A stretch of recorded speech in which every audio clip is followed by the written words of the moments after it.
قول معايا. عاملين ايه؟ يا رب تكونوا بخير. فكرة فيديو النهارده هي ازاي تعمل كريب زي المطاعم من البيت. طب هنعمل كريب ايه النهارده؟ هنعمل كريب شاورما، فيلا بينا نروح نشوف طريقة عمل الكريب. طبعا معانا برطمان لبن وده بمقام كوبايتين لبن. وبعد كده معانا كوباية ونص مية.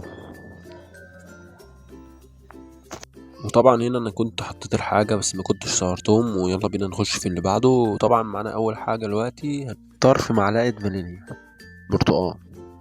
وبعد كده هنحط طرف معلقة تانك برتقال برضه. وبعد كده معاك من معلقتين لمعلقتين ونص زبدة. وبعد كده حطينا نص معلقة ملح، وقصادها على طول نص معلقة سكر. وبعد كده هنبدأ نحط مع بعض 3 كوبايات دقيق.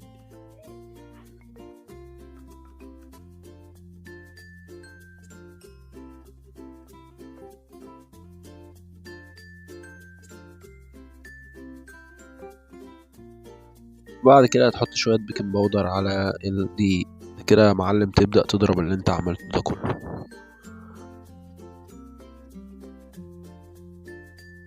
وتقعد تضرب معاك لحد ما القوام يبقى معاك زي كده. ويلا بينا نروح نتبل الفراخ على ما العجينة تريح. بما اننا هنعمل شاورما فلازم نقطعهم قطع صغيرة، فهنقطع دلوقتي قطع صغيرة الفراخ وبعد كده نروح نتبلها. وطبعا معانا اول حاجة معلقة فلفل اسود. وبعد كده طبعا معلقة توم باودر.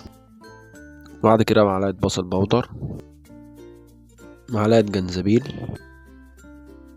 وطبعا معانا معلقة شطة، معانا معلقة باربيكيا.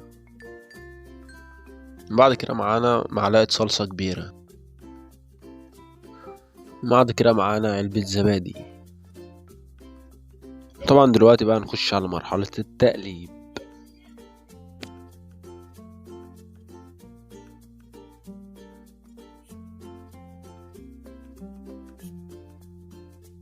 طبعا نتأكد ان هي اتقلبت كويس. وطبعا دي اللي انا التوابل اللي انا قلت لكم عليها دي على نص كيلو صدور او نص كيلو فراخ.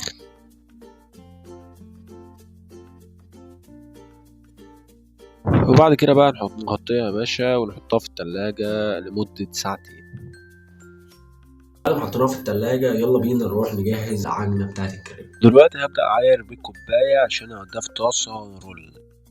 بعد ما عيرت في الكوباية نبدأ نحط في الطاسة مع بعض، بندلق الكوباية كلها على الطاسة وتبدأ انت بنفسك كده تقعد توزع بقى بالطاسة زي ما انت شايف كده.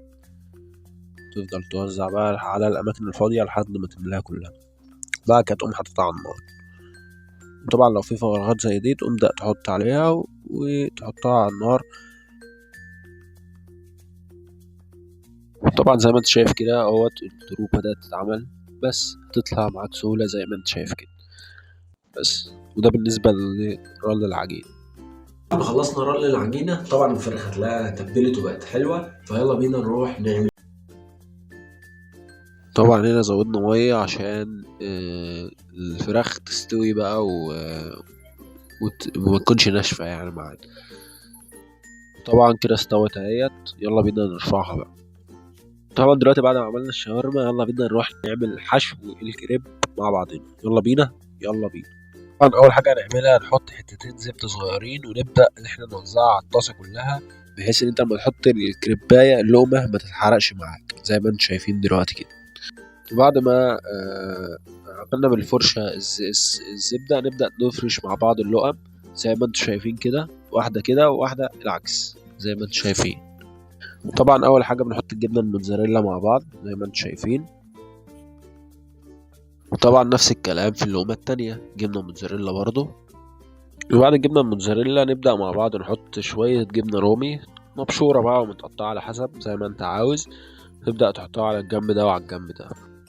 وبعد كده نبدا نحط الشاورما اللي احنا عملناها ونبدا نوزعها على اللقمه. نبدا نحط على اللقمه التانية نفس الكلام شاورما برضو نوزعها كويس. بعد الفراخ نبدأ نحط مع بعض صوص الكاتشب على اللقمة دي واللقمة دي. وبعد كده نحط مايونيز على الكاتشب. يبقى انت معاك جبنه رومي، جبنه موتزاريلا، جبنه رومي، الفراخ، مايونيز وكاتشب. ده بالنسبه للكريباه اللي معايا. وتبدا طبعا انت تستنى اللقمه لحد ما تشوف اتحمصت ما اتحمصتش. طبعا زي ما انت عاوز، عايزها وسط، عايزها محمصه، عايزها طريه، على حسب زي ما انت عاوز. وتبدا زي ما انت شايف كده تقفلها وتضغط عليها بحيث انت توزع الحشو كويس لحد ما تشوف الشكل اللي هو اللي انت شايفه ده. واللقمة التانية نفس الكلام برضو، تبدأ تقلبها وتعمل نفس الحركة، توزع الحشو كويس وتبدأ تمسكها من الطرف اللي ورا لحد الطرف اللي قدام وبس. ودي بالنسبة لي لفة الكريب. طبعا دلوقتي يلا بينا بقى نروح ندوق الكريباية الطرش دي. يلا بينا. ويلا بينا نقول بقى التجربة دي. يلا بينا تعالى نشوف. تعالى كل معايا. كريباية اهي طبعا. بسم الله.